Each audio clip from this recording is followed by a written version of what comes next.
Salam, əziz izləyicilər. Bugün biz Çağdaşçılar proyekti çərçivəsində Ahmet Öğütün Yaratda sərgilənən Heç bir şair şeirini sevməz işindən və ümumiyyətlə də Ahmet Öğütün bugünə qədər elədiklərindən danışacağıq.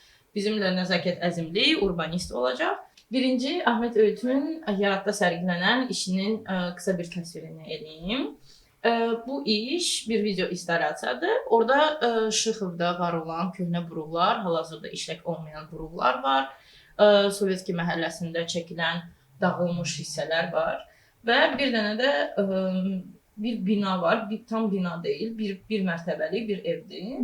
Və bu dağılmış evin divarlarında iki dənə şeir görürük, ya da grafiti kimi. Biri heç bir şair şeirini sevməz. Elə bunun şərəfinə də elə iş adlandırılıb. İkincisi də sona yaxın Zemlya ne ваша, правила не ваши, yəni torpaq sizin deyil, qanunlar da sizin deyil sözü var. Bundan savayı orada bir pişik var. Türklər buna Van kedisi deyir. Fərqli ölkələrdə buna fərqli adlar verilir. Bu pişik əslində bir milli irs mədəniyyətinə aid bir pişikdir bəlkə də. Və orada sadəcə Ahmet Öğüt onu orada rəsm edib. O pişiyin ora aid olması, orada bir mədəniyyətin parçası olması kimi bəlkə də.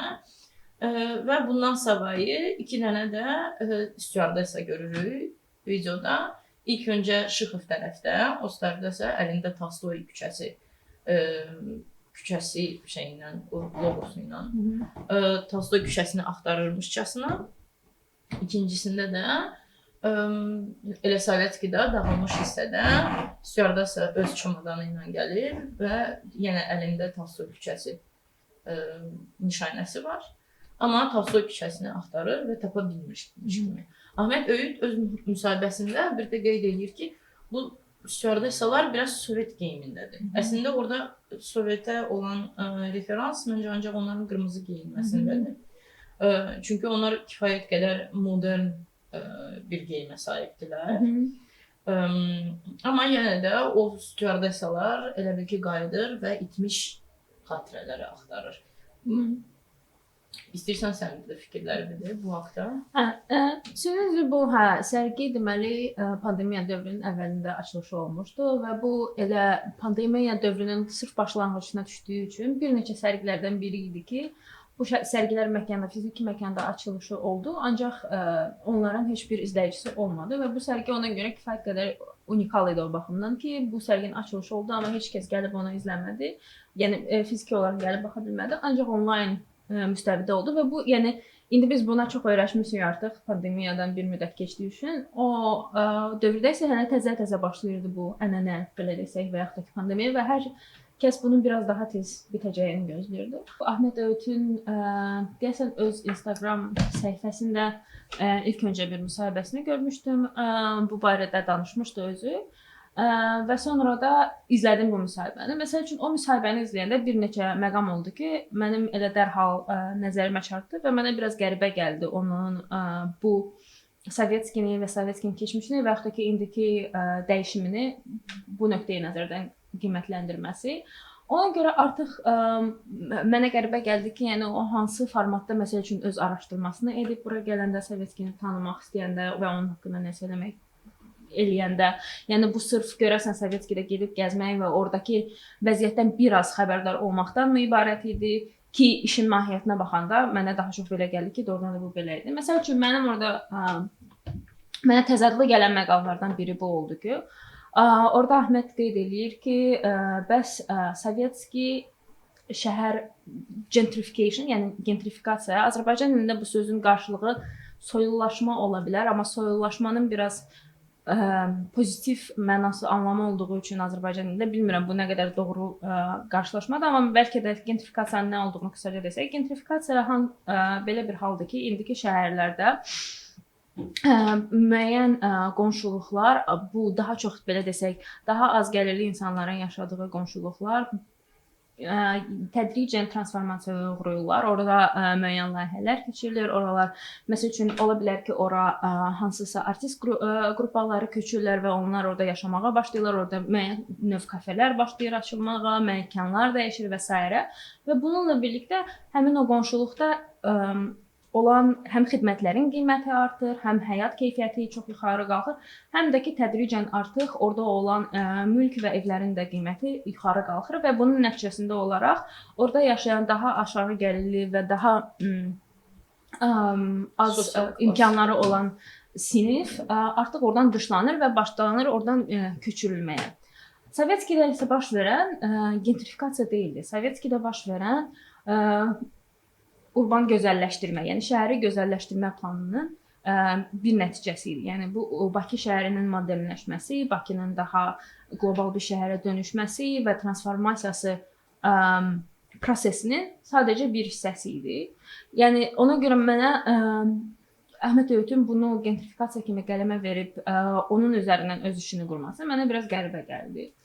Ümumiyyətcə Azərbaycanlı məsəl üçün onun necə qavraması, şəxsən mənim necə qavradığımdan və oxuduğum, araşdırdıqlarından çox fərqli idi. Ona görə mənə maraqlıdır ki, onun informasiyası hardan belə gəlir. Məsəl üçün o deyir ki, Azərbaycanda gedən radikal urbanizasiya. Amma Azərbaycanda radikal urbanizasiya getmir. Urbanizasiya ancaq Bakının içində gedir. Yəni Bakıdan başqa savayı şəhərlərdə biz radikal urbanizasiyanı görmürük. Baş verir yavaş-yavaş. Hətta Sumqayıtda belə, hansı ki Bakıya çox yaxın şəhərdir.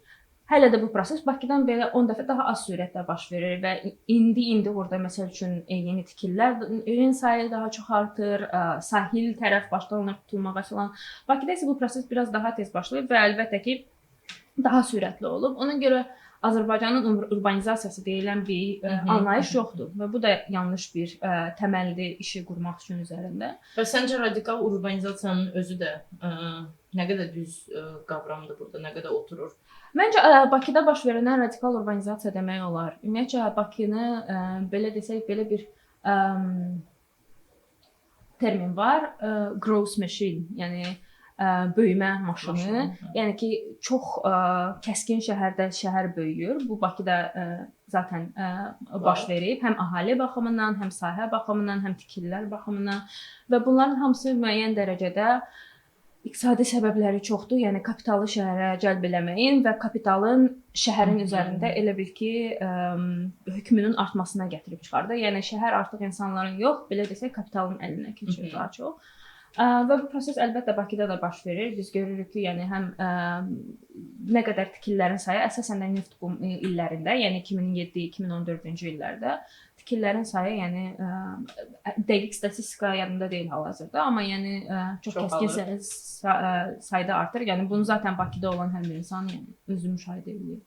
Səncə bu şəhər salma eyni vaxtda nə qədər orada məntiqi qərarlar verilib? Çünki biz görürük ki, hər yerdə Novostroyka tikilir də bugünkü mənada. Amma məsələn orada insanlar üçün yaşamaq yeri də elə bir ki, məkanı da tam qurulmur yəni. Nə bilim, onların yanında məktəb olur, bağça olur, maksimum budur. Amma baxırsan, görürsən ki, parklar çox vaxt ya uzaqdadır, ya da sadəcə mərkəzdədir və onlar da çox belə istifadə olunmaq üçün elə bir ki, verilməyib. Yəni tam parkların gətirdiyi bütün xoş şeylərdən istifadə edə bilmirsən. Mən elə görürəm ən azından. Çünki məsələn çox təpədə olurlar. Bu məsələn günorta günəş olur, gedib parkda otura bilmirsən. Axşam çox açıqlıqdır deyə çox külək var, yenə də otura bilmirsən. Yenə də istifadə edə bilmirsən və mənə elə gəlir ki, bu şəhər salma prosesində də Novostroykaların tikildiyi yerlərdə də məsələn belə məhəllə nə mədəniyyət yaranır, nə onun yaranması üçün də şərait var elə bil ki. Sən nə düşünürsən bu? Hə, Bakının inkişafını yönləndirəcək bir baş plan yoxdur. Yəni müasir dövrdə hazırlanmış baş plan olub. 2015-ci ildə bir baş plan təklif olunub, amma halbuki o baş plan təsdiq olunmayıb Nazirlər Kabineti tərəfindən. Ona görə yeni bir baş plan hazırlanır. Amma baş planın hazırlanması bütün problemləri əlbəttə həll eləməyəcək. Yəni Bakının inkişafında Bakının sakinlərinin rolu və yaxud da ki sözü çox qısıtlı və azdır və onların öz sözlərini deyə biləcək kanallar belə deyək ki, məhduddur və ümumiyyətcə yoxdur. Ona görə də Bakıda məsəl üçün sakinlərin şəhərdə baş verən proseslərə öz fikrini bildirmək şansı ancaq onda olur ki, hansısa bir proses birbaşa bilavasitə onların yaşadığı əraziyə təsir edir. Bu da Sovetskinin məsəl üçün nümunəsi də elə bundan biridir ki, yəni Sovetskidə insanların evi birbaşa gəldi, söküldü və ona görə insanlara birbaşa toxundu və onun nəticəsində biz gördük ki, hansısa kiçik miqyaslı etirazlar buna baş verdi və elə Əhməd Öyüdün məsəl üçün öz işində göstərdiyi bu divarda olan poeziya və sözlər orada əslində qalsa kifayət qədər divarlarda fərqli ifadələr yazılmışdı, fərqli şüar deməyim də daha çox insanlar yəni fikirlərini yazmışdı, çox fərqli mesajlar var idi. İndi Əhməd Öyüd bunlardan ikisini daha çox seçib və onların üzərində qurub işini. Və bu əlbəttə ki maraqlı bir şeydir ki, yəni insanların şəhərlə bağlı öz fikrini bir o qədər çox bildirmədiyi mühitdə necə divar yazıları üzərindən və dağınıqlar üzərindən şəhərə sakinlərin münasibəti, diskursu hardasa yaranır və müzakirəyə çıxarılır hansısa bir formada. Sən kollektiv yaddaşdan bir də danışdın və Əhməd Öyüd məsələn video installasiyasında və orada video installasiyasının qabağında Sovetskidən tapılan obyektlərdir. Bir tərəfdən bu obyektlərin hamısı köhnə obyektlərdir və bu cisimlər Sovet vaxtına aid şeylərdir. Düzü o məhəllədə yaşayan insanların evindən tapılan və götürülən şeylərdir. Yəni bir tərəfdən o kollektiv memuarın əslində toplandığı mühiti bizə göstərməyə çalışır, məncə yaratmağa çalışır ya da. Digər tərəfdən də bu obyektlər çox seçilmə obyektidir. Yəni bir evi tamamilə bizə göstərmirdi. Orada bir korporativdən məsələn telefon var idi. Nə bilim, hər evdə olan at heykəli, balaca at heykəli var idi və bunun kimi balaca şeylər var idi. Çoxsu düzdür köhnəyə aid idi və mənim ağlıma belə bir şey gəldi ki, bəlkə də o bizə əvvəllər orada olan bir şeyi xatırlatmağa çalışır və onun hal-hazırda yox olması ilə bir tərəfdən də video içində də biz dağınıqlıqlar görürük. Bu kollektiv memuarın əslində yox olması ilə bizə yox olmasının haqqında bizə mesaj vermək istəyir deyə düşünmüşdüm. Digər tərəfdən də sən danışanda ikinci sual da vermək istəyirəm. Ağlıma belə bir şey gəldi ki, düzdür bu məhəllələr sökülür və təzə böyüyən nəsil üçün orada olan artıq yeni məhəllələr köhnə tarixdən heç nə qoymayacaq. Və biz sadəcə bu kollektiv memuarı elə bu sökülmə vaxtında olunan filmlərdən, videolardan başa düşəcəyik çox böyük ehtimalla. Həm Leyli Qafarovanın Once Upon a Time in Shanghai filmi var məsələn. Buna oxşardır. Düz Şanxay sökülmədən qabaq bunu eləyib və hal-hazırda onun orada çəkdiyi heç bir şey orada deyil. Digər tərəfdən də Teymur Hacıyevin Şanxay Baku filmi var. O da eyni şəkildə orada hələ də evlər duranda oradakı insanların həyatını çəkib, bir dənə qadının tarixini çəkib. Sən nə düşünürsən bu barədə? Yəni biz sadəcə onu videolardan görəcəyik, yoxsa ora gedəndə bəlkə də hələ də bir şəkildə o məkan bizə o ruhu verə bilər? Yoxsa təzə tikillər tamamilə o ruhu məhv eləyir və o yaddaşı da artıq alıb aparır? Nə bilim, məncə Sovetskinin yerinə tikilən park hər hansı bir formada Sovetskinin keçmişinə istinad vermir və yaxud da ki, o yaddaşı yaşatmağa heç çalışmır belə. Yəni orada elə bir iddia olmayıb məncə ümumiyyətlə o layihədə. Yəni o tamamilə şəhərin köhnə, belə desək, qatını silib, yeni bir qat yaradılıb burada. Bundan əlavə Əhməd Öyüdün işinə gəldikdə isə məsəl üçün mənə qəribə biraz gəlir ki, Əhməd Öyüd mənə ən azından bu sərgi 2020-ci ildə açılıbsa, yəqin ki, Əhməd Öyüd də bura hardasa 2019-cu falan ildə gəlib araşdırmasını aparmağa. Onda artıq evlər yox idi və yaxud da ki, o evlərin içində olan yaşayış yox idi. Yəni o yəqin ki, onları görməyib. Və ona görə seçdiyi əşyaları niyə seçdiyi mənə bir o qədər də aydın deyil. Çünki yəni bu əşyalar Sovetskidə hər evdə qarşısına adamın çıxacaq bir əşyalardırmı və yaxud da ki, o əşyalar necə kollektiv yaddaşı təmsil eləyir ümumiyyətcə? Məncə, yəni əgər biz hansısa bir məhəllənin kollektiv yaddaşı haqqında danışırıqsa, bu qədər evin içində olan əşyalara istinad eləmək nə qədər doğrudur və sən Yəni burada hansısa bir patern var idimi, yoxsa bu sadəcə sən o fikirdən irəli gəlirsənsə ki, okey, bu köhnə postsovet ölkəsidir, balaca məhəllələr olub, az gəlirli ailələr olub, yəqin ki, bəzək əşyaları. Yəni okey, o atlardan məsəl üçün hər bir evdə var, bəlkə bizim qohumların da evlərində olub, öz evimizdə də olub, bizdə olmayıb. Nəsə də orada burada görürsən də hər yerdə. Yəni at olmasın, fil olsun, bu fərq eləmir. Amma məsəl üçün bunları kollektiv yaddaşla mən əlaqəsini qura bilmirəm. Və məsəl üçün Sovetski əslində qalsa maraqlıdır ki, Sovetski nadir hallardan biridir ki, Azərbaycanda yəni tikinti söküntüsü çox baş verib də. Yəni bu bəlkə də bu qədər massiv şəkildə məhəllələr olmayıb, amma tikinti söküntü məsələləri çox baş verib və bu məsələlər baş verdikcə doğrudan da çox maraqlı hadisələr olub. Sadəcə Sovetski şəhərin ortasında, mərkəzində olduğu üçün daha göz qabağında olub və daha iri miqyaslı olub. Və ona görə də məsəl üçün bu barədə olunan layihələrin sayı nisbətən şəhərlə bağlı digər baş verən proseslərin sayından baxanda daha çoxdur. Məsəl üçün məhəllə layihəsi var idi. Məhəllə layihəsi məsəl üçün mənə daha birbaşa oranın yaddaşını və yaxud da ki, oranın belə desək, müəyyən bir arxivini, məhəllənin arxivini yaratma baxımından daha səmimi, daha uzun müddətli araşdırılmış gəlir ən azından. Məsəl üçün onlar burada 2 il qalıblar. Onlar burada 2 il qalıblar və yerli artistlərlə işləyiblər və onlar yerli sakinləri çoxlu müsahibə ediblər. Onların fotolarından istifadə edirlər, onların şəxsi yaddaşlarının arxivlərindən istifadə edirlər, onların məhəllədəki hekayələrindən istifadə edirlər. Onların belə saytına daxil olanda belə bir funksiya var ki, sən girib baxa bilərsən ki, məsəl üçün məhəllənin bu küncündə insanların hansı yaddaşları var, hansı nələri xatırlayırlar o yerlə bağlı filan. Yəni ki, mənə görə kollektiv yaddaşdan danışırıqsa, bu kollektiv yaddaşı daha yaxşı əks elətdirir, nəinki hansısa ayrıca obyektlərin ortaya qoyulması.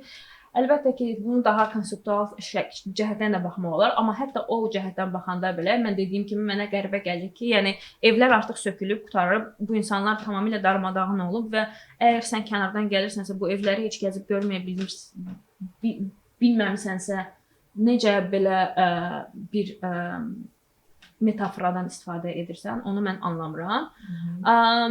Ondan əlavə, məsəl üçün, sən dediyin o otaq məsələsi, mən bilən məhəllənin sərgisində bu var idi. Onlar daha çox orada otaqların konstruksiyasını eləməyə çalışmışdılar və yaxud da ki, orada bir divar var idi, hara ki, sakinlər gəlib öz fikirlərini falan yazırdılar. Mənə maraqlıdır, məsəl üçün, Ahmet Öğütün sərgisinə heç orada Sovetskidə yaşayan adamlar baxıblar və necəsə onu öz hekayələri ilə aid edə biliblərmi? Məsəl üçün, əmin deyiləm. Bu yaxınlarda başqa bir film də var idi, Sovetski ilə bağlı. Toz çəkiləndə idi adı deyəsən, Toğrul Abbasovun filmi idi. Çayxana platformasında yayılmışdı. Orada da o məsəl üçün biraz daha sənədli filmdə əlbəttə ki, biraz daha fərqli janrdadır. Orada da sırf sakinlərlə bir yerdə onların hekayəsi, indi onlar harada yaşayırlar, onlara kompensasiya necə ödənilib və yaxud ödənilməyib, onlar üçün Sovetskidən köçmək nə deməkdir, qonşulardan ayrı düşmək nə deməkdir, bir yaşlı qadın üçün bu bütün sosial çevrəni itirib, o sosial dəstək çevrəsini itirmək insanlar üçün hansı anlama gəlir və bunun hansı nəticələri var, hər hansı bir hətta birbaşa iqtisadi nəticələrindən başqa. Əlbəttə biz bilirik ki, bu insanlar şəhərin mərkəzində yaşandı. Onların daha çox işə, daha çox imkanlara əlləri çatırdı və onlara daha yaxın idilər. İndi isə bu insanların bir çoxu köçüb şəhərdən kənara və bu deməkdir ki, onların tamamilə həm həyat tərzi dəyişib, həm iqtisadi imkanları dəyişib və bunun əslində qalsa çox böyük fəsadları da ola bilər gələcəkdə ki, yəni əgər biz insanları belə gettolaşdırıb və şəhərdən uzaqlaşdırsaq, deməli şəhər sadəcə müəyyən bir sinifə aid olan və müəyyən növ istirahət və vərdişləri özünə əldə edə biləcək insanların şəhəri olacaq və bu da o deməkdir ki, biz kifayət qədər ekskluziv bir şəhərdə yaşayacağıq. Elə bu da gentrifikasiya deməkdir. Yox. Bu da gentrifikasiya bir növü ola bilər, amma bizdə yəni biraz amma bu sadəcə lokal gentrifikasiya, yəni bir yerin gentrifikasiyası kimi. Yəni mən Sovetskinin gentrifikasiya adlandırmazdım. Bu biraz fərqli prosesdir. Gözəlləşmə deyirsən sən. Urban beautification deyə bir termin var. Yəni Azərbaycan dilində urban gözəlləşmə deyə bilərim. Bəs urban gözəlləşmə ilə gentrifikasiya arasındakı fərq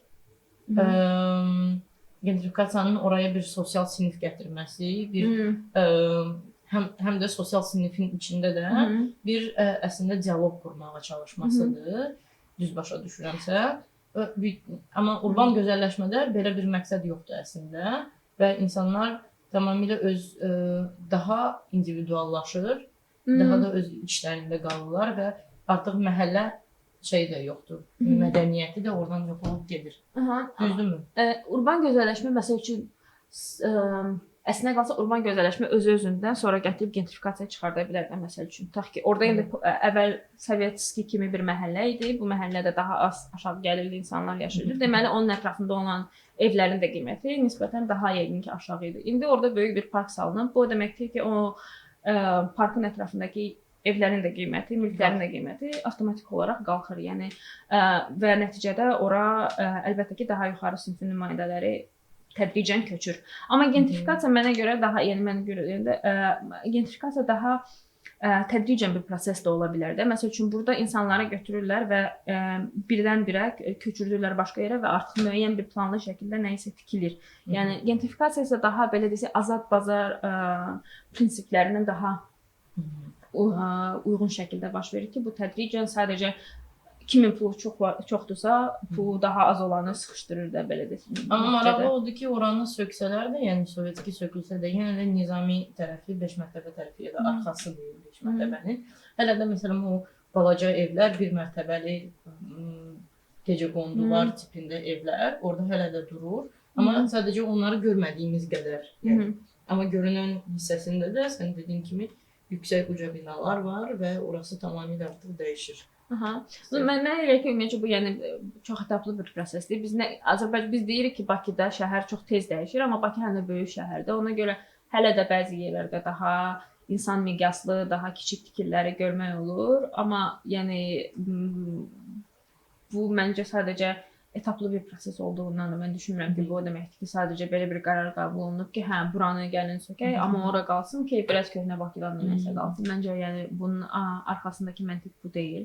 Elementar məsəl üçün müqayisə üçün düzdür, İstanbul Bakıdan qat-qat daha böyük şəhərdir, amma İstanbula da baxsaq, orada dəhşət böyüyüb, yəni belə konser kimi böyüyübdür illər ərzində. Amma yenə də görürsən ki, bəzi yerlərdə sökməyə çatdırmayıblar da, prosta hələ bəzi düzdür. Məsəl üçün İstanbulda bəzi yerlərdə şey də çoxdur. Biraz tənzimləmə də var qanuni baxımdan ki, okey, bu məhəllələr biraz daha tarixidir və s. və ilaxır və müəyyən miqyasdan yuxarı çıxmaq olmaz filan. Yəni orada bu biraz həll olunur.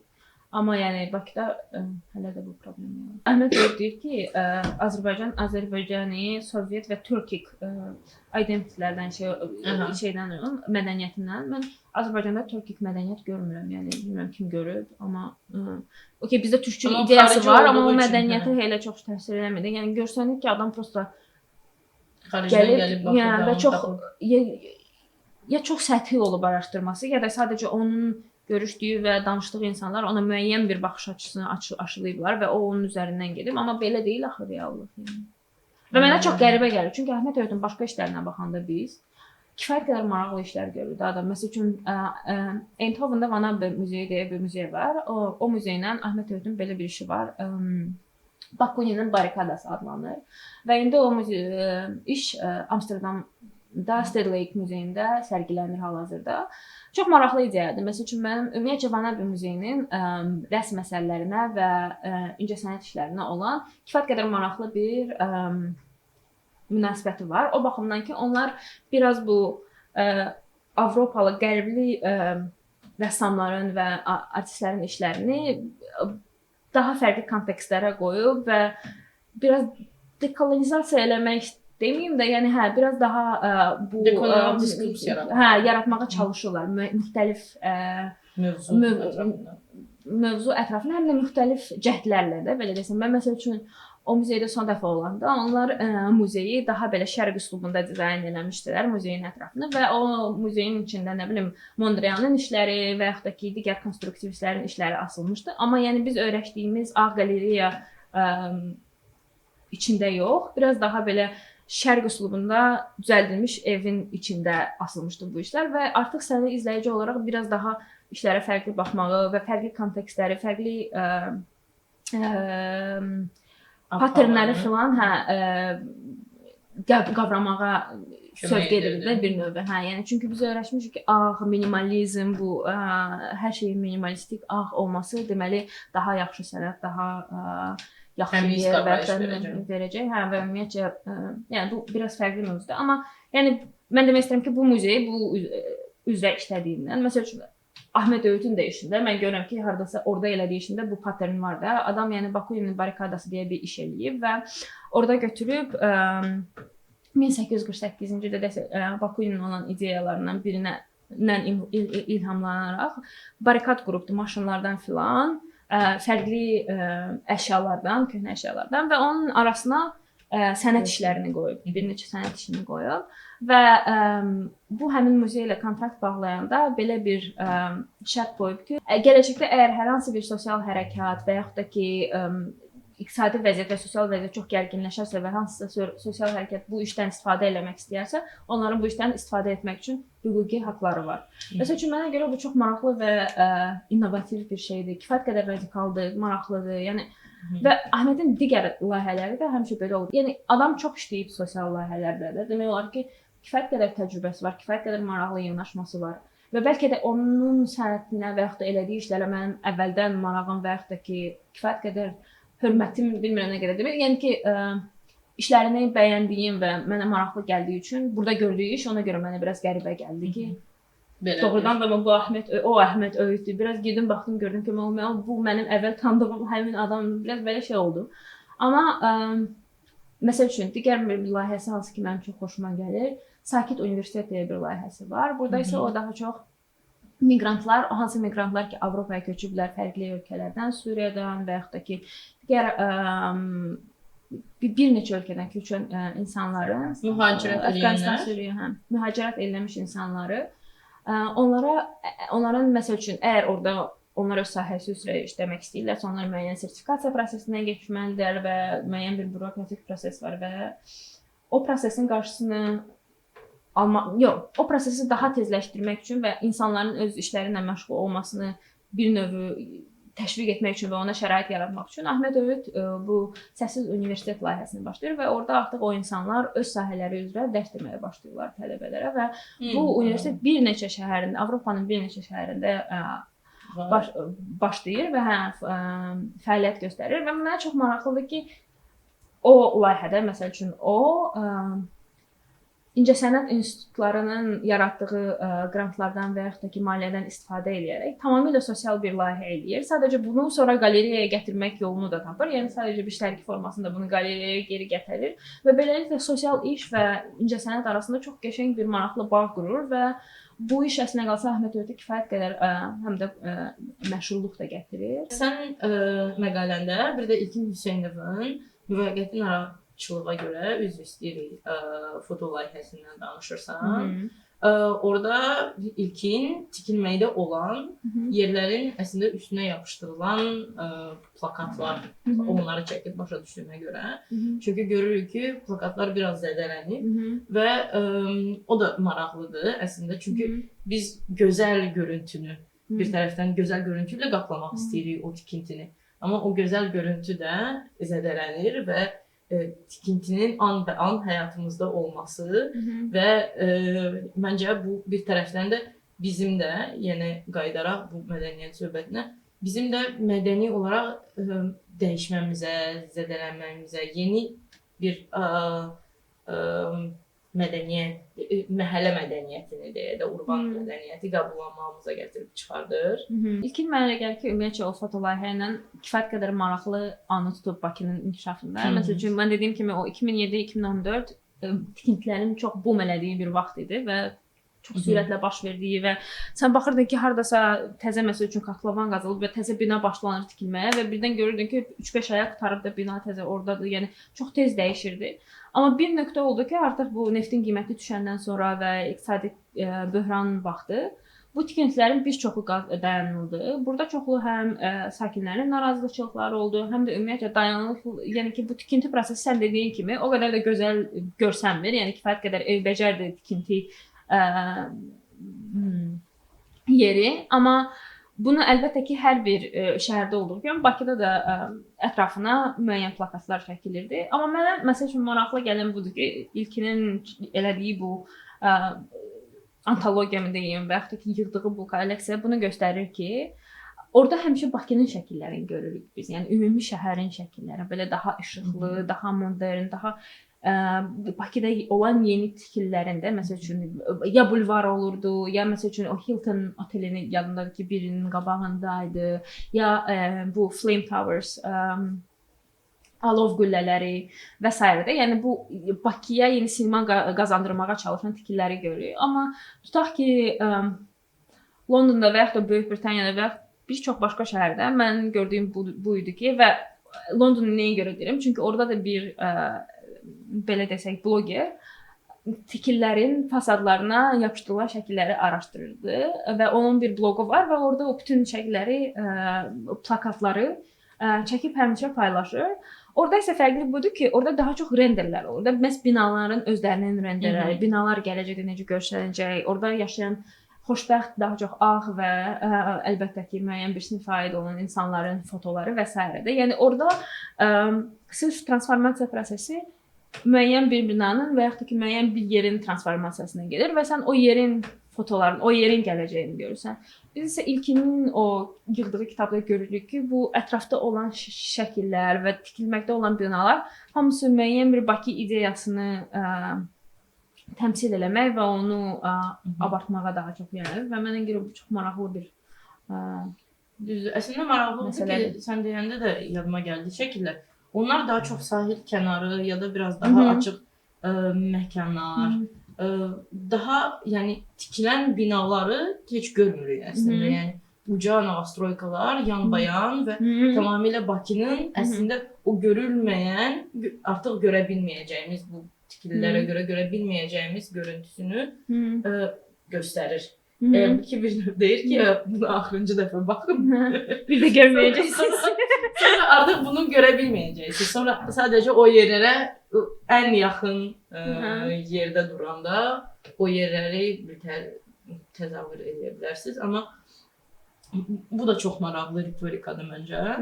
O sərgidə maraqlı olan şey, mənə maraqlı gələn bir də sərginin məkanı idi əslində. Video instalyasiyanın necə qurulduğuydu. Yəni video məkanın biraz tam ortasında olmasa da bir qırağındadır, amma yenə arxası boşdur məkanın.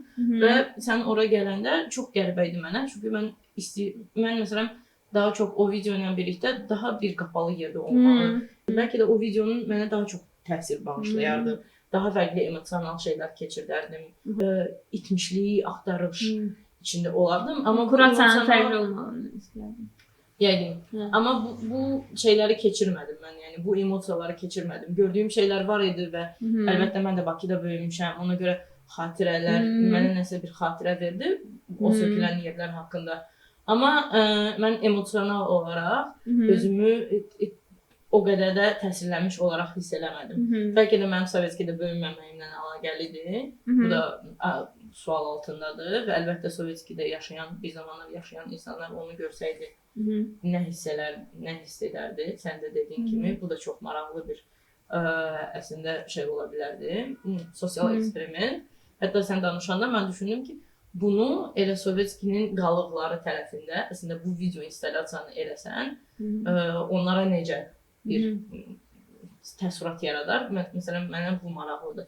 Yəni bunu dörd divar arasında bir muzey içində yox, amma tamamilə çöldə elə o dağılmış bəlkə də binalardan qalan hissədə eləsən, insanlar necə reaksiya verər, nə hiss eləyər? Məsələn, bu da mənim üçün çox maraqlıdır.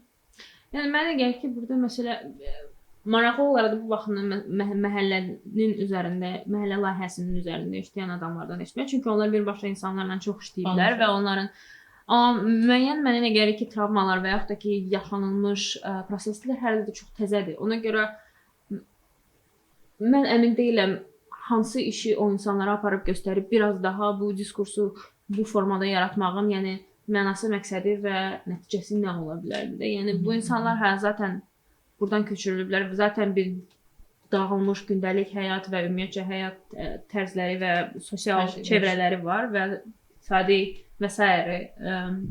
nəticələri də var əlbəttə ki. Yəni və dediyim kimi Sovetskiy məqalə artıq bir neçə layihə olunubdu. Amma mən əmin deyiləm, yəni növbəti baş verəcək şey bu mu olmalıdır ki, Əhməd Öydün işindən getsinlər, onlar məsəl üçün açıq məkanda görsünlər. Onlar heç gələ bilirlərmi o parka indi? Mənim üçün çox böyük sualdır. Yəqin ki, yox.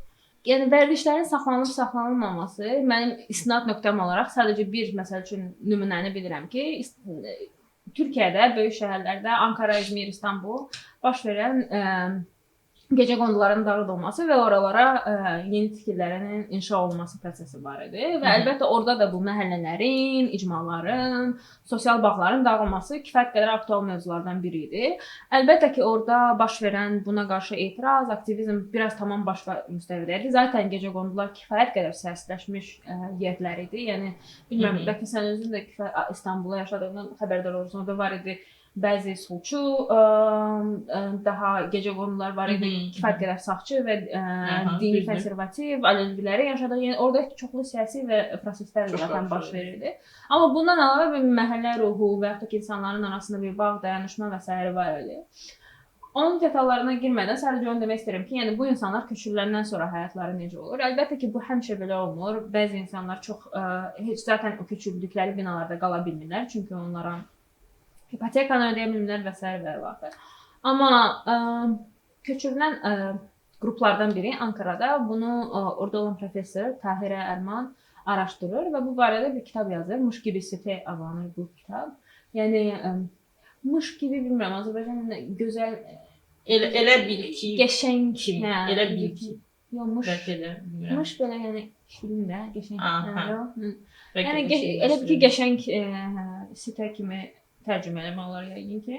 Və orada o qeyd edir ki, əsasən qadınları araşdırır, gecəqondulardan köçən, yeni tikililərdə yaşayan qadınların həyatını və vərdişlərini və onlar bəzi vərdişlərini saxlamış olurlar. Yəni bir-birlərinin arasında həm yemək bir yerdə yığışıb bişirmək və yaxud da ki, qonşuluq əlaqələri qurmaq və yaxud da ki, hansısa birlikdə xalça yunçurtmaq kimi vərdişləri o yeni tikilinin həyatında həll olunduğu davam etdirmək, yəni bu proses baş verir. Amma Azərbaycanda mən görməmişəm ki, hansısa yeni tikilərin həyatında və yaxud da ki, ictimai məkanlarında belə bir köhnə Bakının vərdişləri harasa köçürülsün bu yeni tikillərə. Yəni mənə elə gəlir ki, sanki bu tikililərin növü dəyişdikcə insanların vərdişi və o şəhər vərdişləri də dəyişir. Mənə elə gəlir ki, Bakıda məhəllələr sökülür, ortaq məkanlar yoxlulur və s. Amma Bakıda da, yəni İstanbuldan mənim ən çox bu yadımdadır. Nə qədər məhəllə sökülsə də, orada həmişə bir sahibkar var idi və o sahibkar çox vaxt ya o yerdə qalırdı, ya da o köçsə də yaxın bir yerə köçürdü və eyni atmosferi yaratmağa çalışırdı. O sahibkarın yerinə də gedən insanlar orada artıq o itmiş yaddaşlarını təzələyirdilər deyək də. O məhəllə ruhunu orada yaşatmağa çalışırdılar. Yəni bu çox vaxt yemək yenilən yerlər olur əslində və yeməyin də kollektiv bir şuur yaratması ilə əlaqədardır. Bir ortaq mədəniyyət paylaşımıdır bu yemək mərasimi deyək. Amma bizdə məsələn bunlar nə qədər var, ondan əmin deyiləm. Bilirəm ki, xaş yerləri var, amma bunlar da yenə belə ayrı-ayrı. Bizdə ümumiyyətcə mobillik yoxdur axı şəhər mərkəzi. Məsəl üçün, əgər insanların getdiyi məkanlar və s. barədə danışsan, ən azından mənim qısıtlı ətrafımda insanlar daha çox mərkəzdə olurlar və mən hələ də görməmişəm ki, mərkəzdən biraz belə çəkilib başqa yerlərə insanlar getsinlər və yaxud ki, Həzə Aslanov. İndi Həzə Aslanovda bu arada son illər Həzə Aslanovda təzə əməlli başlı mühit yaradılıb. Mən əslində Həzə Aslanovda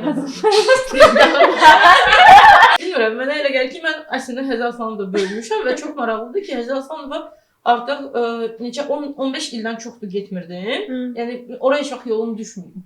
Və bu yaxınlarda getməli oldum. Və mən bilmədən ki, mən oradayam, bir də gördüm ki, metronun yanındayam. Və çox maraqlıydı, çünki tamamilə dəyişmişdi. Artıq orada sadəcə uca tikili binalar var, çoxlu mağazin var, çoxlu sayıda əslində istehlak yerləri var. Amma o məhəllə mədəniyyətini də tapmadım orada. Yəni məhəlləmiz olduğu kimi dururdu, amma insanlar artıq oraya heç kim gəlmirdi, toplaşmırdı. Bəlkə də pandemiyaya görə bir çox yer bağlıdır və s. onu da başa düşürəm. Amma çox qəribə bir hava mən hiss elədim. Və tamamilə bir zamanlar mənim böyüdüyüm yerin artıq olmadığını və əslində olmadığı üçün də mən orada heç bir nostalgiya yaşamadım. Yəni o da çox qəribə idi. Çünki getdim, o məkanları gördüm, mən başa düşdüm ki, bəli, mən burada böyümüşəm, burada salıncaq var idi, indi yoxdur, okey, amma orada nə bilim bisetka var, məktəb hələ də durur, karate yeri var idi, karate məktəbi var idi, o da hələ də durur. Amma oraya aid heç bir his oyanmadı mənim içimdə. Yəni mən nəyisə itirmiş kimi də hiss eləmədim və o da çox maraqlı idi. Çünki orası artıq mənim üçün tamamilə yeni bir yer idi. Yəni sadəcə köhnə məhəlləm olduğu kimi qalmışdı, amma ətrafı yeni tikililər və yeni mağazalar və sadəcə istehlak yerinə dönüşmüş bir böyük bir ərazi idi orası mənim üçün. Sən çox deyilsən, Nərgiz. Bakıda yəni bu hissləri keçirməyən kim varsa, yəqin ki, çox bəxtəvər adamdır. Məncə yəni heç kəs əgər kiminsə uşaqlığı burada keçibsə və yəni sırf fərdi şəkildə deyirəm, heç kəs yəqin ki, gedib uşaqlığının keçdiyi yerləri olduğu kimi tapa bilmir. Tapmır. Mən yəni maraqlıdır məsəl üçün mən 3 ev arasında qalmışam uşaqlıqda. Yaşadığım öz valideynlərimin evi məsəl üçün o məhəllə ümumiyyətlə tamamilə dəyişib. Soylulaşıb. Digər məhəllə Nəsimidə, orada da o ətraf məsəl üçün yeni tikililərdir. Bir dənə bizim qaldığımız bina nəyəsə görə hələ də sökülməyib. Əgər hələ də sökülməyibsə, keçən ildən gedən də sökülməmişdi. Yəni olduğum digər yerlərin hamısına və yəni məncə bu unikal bir hiss deyil, yəni yaşamırsan. Yox, yəqin ki, yox. Amma şəhərlərə görə bizim şəhərin ən böyük problemi mənim və yaxud sənin nostalgiya hissini yaşamağı deyil də. Amma məncə elə problem də buradadır da, yəni nostalgiya hissi yaşamırıq deyə. Yəni okey, nostalgiya yaşasaq adiyyat yoxdur və bu yer içində biz heç cür savaşmaq da istəmirik. O yerin eləcə qalmasını ya da savaşmaq istəmirəm bir şəkildə nostalgiyanın olmaması deyil. Yəni zaten. Okey, bir yeridir, ola bilər. Ola bilər ki, adiyyat hissi yoxdur, amma bu yəni təkcə insanların şəhərin yaddaşına özlərini aid hiss eləməməsi deyil. Nəzakət, bugün gəldiyin üçün çox təşəkkür edirəm. Çox maraqlı bir müzakirə idi. Ümidvaram gələn görüşlərdə, gələn müzakirələrdə bəlkə yenə də görüşə bilərik. Bakının başqa bir məhəlləsini sökəndə.